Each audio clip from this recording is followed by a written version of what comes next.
So my dad took me to watch a rally in the Yorkshire Forest when I was about 8 years old, and I just remember, you know, the sound of the cars echoing through the forest, the smell of the fuel, cars coming into view sideways, drivers on the limit, and I fell in love with the sport of rallying, and I've been obsessed with it every day since. And I knew, as that 8-year-old kid, I knew that was my passion and what I wanted to do when I was older.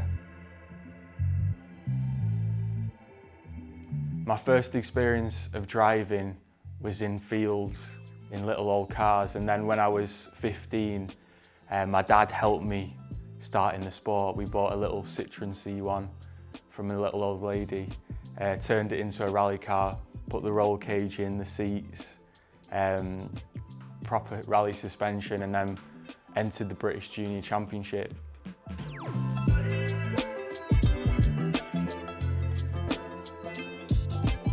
Rallying was just always so much more exciting. The adventure of going into the forest in the UK, and now obviously I get to go all over Europe and the world. I'd definitely like to try circuit racing. I think wheel-to-wheel racing is a completely different discipline. It looks a lot of fun. Car Finance 24/7 also sponsor a Porsche Carrera Cup team, and they're giving me the opportunity to have a test drive of the car at the end of the season, and I'm really looking forward to that.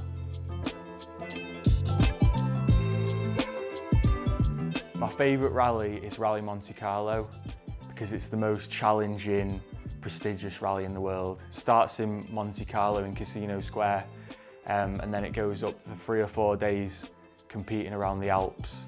You can be on slick tyres on sheet ice or studded tyres and the road be completely dry. It's all about tactics, and it's just incredible. But the most extreme rally I've ever done is probably the Azores. There's a 1,000-foot drop into a volcano crater, one of the most scenic rallies you can see. So it's a tough choice between those two, actually.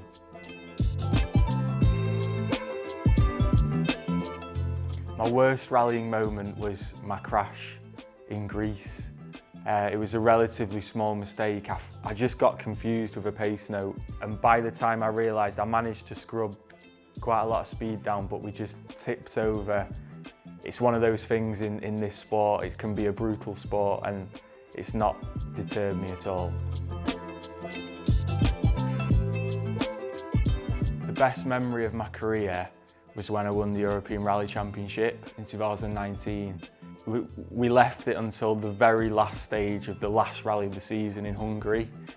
All I had to do was finish third, but I got a puncture on the final stage, so I thought it was over. I thought my career was over, the dream.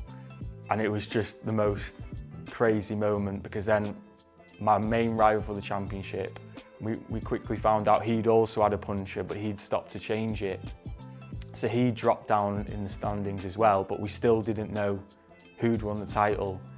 And because we're in the middle of nowhere with no phone signal, the FIA couldn't even get through to anyone to tell us who'd won the championship. It was half an hour of madness in the middle of nowhere in a thunderstorm.